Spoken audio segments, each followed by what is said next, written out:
Hi అండి, అందరికీ నమస్తే. నేను మీ రాజీ ముంగర. ఈరోజు నేను చెప్పబోయేది అంతులేని కథ. అనగనగా ఒక రాజు, అతనికి కథలంటే చాలా ప్రీతి. అతను రాజు గనక ఆ ఊరిలో ఉండేవారందరినీ పిలిపించి మంచి మంచి కథలు చెప్పించుకుంటూ ఉండేవాడు. కానీ ఎన్ని కథలు చెప్పినా తనకు తృప్తి ఉండేది కాదు. ఎన్ని కథలు చెప్పినా కూడా ఆ రాజుకు నచ్చిన కథ, పెద్ద కథ ఎవ్వరూ చెప్పలేకపోయేవారు. అందుచేత ఆ రాజు ఒకరోజు ఆ ఊరిలో చాటింపు వేయించాడు. నేను చాలు అనేంత వరకు కథ ఎవరైతే చెప్పగలరో వారికి నా కూతుర్ని మరియు అర్ధరాజ్యాన్ని ఇస్తాను అని ప్రకటిస్తాడు. అట్లు చెప్పలేనిచో వారికి ఉరి తీయిస్తానని చెప్తాడు. ఆ రాజకుమార్తె చాలా అందగత్తె. ఆ రాజకుమారి కోసమైనా కథలు చెప్పాలి అని ఆ నగరంలోని వారంతా పోయి ఒక్కొక్క రోజు ఒక కథ చెప్పేవారు.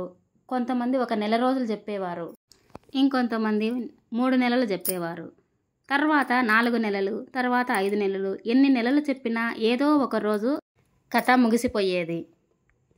ఆ తర్వాత రాజు వాళ్ళను ఉరి తీయించేవాడు. అప్పటి నుండి ఆ రాజుకు ఎవరు కథ చెప్పాలన్నా భయపడేవారు. ఇది ఇలా జరుగుతూ ఉండగా ఒకరోజు ఒక యువకుడు ఆ రాజుకు నేను కథ చెప్తాను అని బయలుదేరి వచ్చాడు. ఆ ఊర్లోని వారంతా ససేమిరా వద్దని చెప్పారు. కానీ ఆ అబ్బాయి మాత్రం పట్టుదలగా ఆ రాజుకు నేను కథ చెప్తాను అని ఆ రాజు దగ్గరికి వచ్చాడు.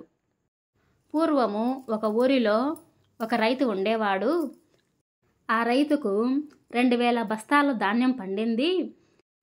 ఆ బస్తాలన్నిటిను ఒక పెద్ద గదిలో బస్తాలన్నిటిను భద్రపరిచి ఆ ఇంటికి తాళం వేసి వెళ్ళిపోయాడు.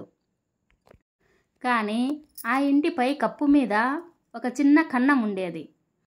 ఆ విషయాన్ని గమనించిన ఒక పక్షి ఆ ఇంటి లోపలికి వెళ్ళి ఒక గింజను తీసుకొని బయటకు వచ్చి మిగతా పక్షులన్నిటికీ చెప్పింది. ఆ బయట ఉన్న పక్షులన్నీ సారికి ఒక పక్షి వెళ్ళేది, ఒక గింజ తీసుకొని బుర్బురక్కుమని బయటికి వెళ్ళిపోయేది. మళ్ళీ ఇంకో పక్షి వెళ్ళి లోపలికి మళ్ళీ ఒక గింజ తీసుకొని మళ్ళీ బుర్బురక్కుమని బయటికి వెళ్ళిపోయేది. ఆ విధంగా సారికి పక్షి రావటము, గింజ తీసుకోవటము, బుర్బురక్కని వెళ్ళిపోవటం. ఇలా నెలల తరబడి, సంవత్సరాల తరబడి చెప్తూనే ఉన్నాడు. ఆ రాజు ఇంకా కథ అయిపోయిందా అని అడిగాడు. లేదు, ఇంకా ఉంది అని మళ్ళా మొదలుపెట్టాడు. 2000 బస్తాలు ఎన్ని పక్షులు తింటే గానీ అయిపోతుంది అని సారికి పిట్ట రావటం, గింజ తీసుకోవటం, బుర్బురక్కుమని వెళ్ళిపోవటం, ఇలా సంవత్సరాల తరబడి చెప్తూ ఉన్నాడు. ఇలా చెప్తూ ఉండగా ఆ రాజుగారికి విసుగెత్తి, నాయనా చాలు, నీకు నీ కథకు ఒక నమస్కారం. నా కుమార్తెను, నా అర్ధరాజ్యాన్ని నీకే ఇస్తాను నాయనా, నన్ను వదిలేయని ఆ రాజు ఆయన్ను బ్రతిమాలుకునేలా చేశాడు. ఆ అందాల రాశి రాజకుమారిని పెళ్లి చేసుకొని ఆయన అర్ధరాజ్యంతో సుఖంగా ఉండేవాడు. ఈ వీడియో మీకు నచ్చినట్లయితే లైక్ చేయండి, షేర్ చేయండి, సబ్స్క్రైబ్ చేసుకోండి.